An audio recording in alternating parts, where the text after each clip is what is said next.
Joe Pichler was born on February the 14th, 1987, in Bremerton, Washington. Joseph, the fourth of 5 children, relocated to Los Angeles as a child to pursue his acting career and found success at an extremely young age. He began acting at the age of 4 and broke into the industry through a commercial for a Seattle department store at the age of 6. His first big gig was a small role in the 1996 movie The Fan, which starred Robert De Niro and Wesley Snipes. Further roles would follow, and he seemed to have a bright future ahead of him, appearing in several movies and television shows. With the exception of a handful of memorable supporting roles, he is probably best known for his recurring role as Brennan Newton in the 3rd and 4th installments of the Beethoven movies. Even though he was on the fast track now, Joe seemed to take it in his stride and wasn't fazed by the pressure, and managed to keep a wholesome image despite the craziness of the Hollywood environment. In 2003, now a teenager, and after an insanely busy schedule typical of an actor in LA, his family insisted he returned home to his hometown of Bremerton. They wanted him to take a break and have a somewhat normal life that a teenager would normally have, and really figure out what he wanted to do in life. However, Joe wasn't immediately thrilled at the idea of giving up acting and coming home. He had been pretty successful and one day had dreams of winning an Oscar, but after some time he seemed to settle down and was able to graduate from Bremerton High School in 2005. As well as becoming closer to his family, the teenager was now living a normal life, and he seemed relatively happy doing the stuff teenagers normally did. He really was just like any other kid at this point. Joe had a pet guinea pig which he loved, and he enjoyed playing with magic cards. His acting career had paid him well though. He was a teenager, but he was a teenager who had money in the bank, so he decided to get his own place, located across town from where his parents and siblings lived. He also found a full-time job as a telephone technician at Teletech, perhaps something to pass the time. Overall, things in Washington were just completely typical and normal. There were any red flags to suggest that something terrible might happen. Despite being settled, Pichler still dreamed of Hollywood. According to his family, he planned to return to Los Angeles and try his hand at acting once again once he got his braces removed. Sadly, Joe would never get that chance. A few days after New Year's Day 2006, the promising young actor would vanish. On the evening of January the 5th, 2006, Joe had a few drinks with friends and played magic cards at his apartment. He appeared to be happy and having a good time. Nothing seemed out of the ordinary, but after his friends left, his mood apparently changed. He stayed up the rest of the night into the morning, continuing to drink alcohol.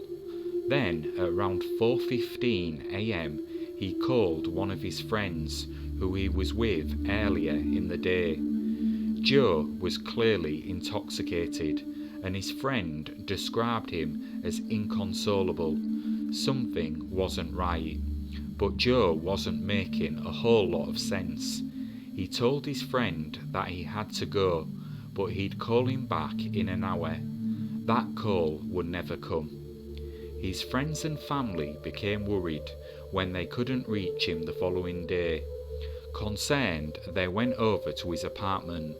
They found the apartment unlocked and the lights were left on. This worried them even further. It wasn't like Joe to leave his apartment unlocked or leave the lights on. They waited around for a couple of hours, expecting him to return, but he never did. 4 days later, on January the 9th, 2006, near the intersection of Wheaton Way and Sheridan Road in Bremerton, half a mile from Port Madison Narrows, his car, a silver 2005 Toyota Corolla, was found abandoned in a restaurant parking lot. Inside the car he left some poetry and a note indicating he was feeling depressed. He stated he wished he had been a stronger brother for his younger brother and asked that his brother be given his belongings. His family did not characterise this finding as a final farewell, making reference to the fact that he didn't say goodbye. However, police thought differently and suspected that Pichler had in fact taken his own life, possibly by jumping off the bridge and into the Narrows. Over the following days, hundreds of people descended on Bremerton to help search for Joe. Sadly, they didn't find any more clues, and Pichler's family would start to express their frustration that the police weren't looking or doing enough to find their boy. As the weeks and months and then years passed, the frustration built up. For Joe's family, the handling of the case seemed to focus on one possibility, and one possibility only. At this point, the police basically stopped investigating Joe's disappearance. To them, this was a closed case.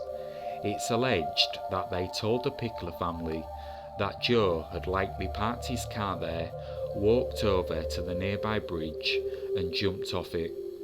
They said that his body would likely show up in the water within a few months. And to add further frustration, Joe's car was never fingerprinted, and there was no forensic testing done. Officers just glanced over it. Officers also visited his apartment and spent less than 5 minutes there. For his loved ones, it wasn't acceptable, and they would let law enforcement know that. While the available evidence does point in that direction, it has also been reported on some sites that some of Joe's more valuable magic cards were missing from his car, and the less valuable ones were scattered around his car, something his family believed to be highly suspicious, as he always kept these well organised. A black glove was also said to be lying on the ground next to the driver's door when the car was found. Maybe coincidence or maybe not. And the discovery of Joe's car was said to be found by one of Joe's friends. Again, maybe just luck, but he seemed to find it without much effort, almost instantly after starting his search. None of this was of any interest to investigators though. They had their mind made up based on one piece of evidence, and the case was as good as closed. As time has passed, his family have still got no answers. No body has ever been found, and although police think one thing, his family do not believe he took his own life, and believe foul play is more likely. To this day, his disappearance remains unsolved.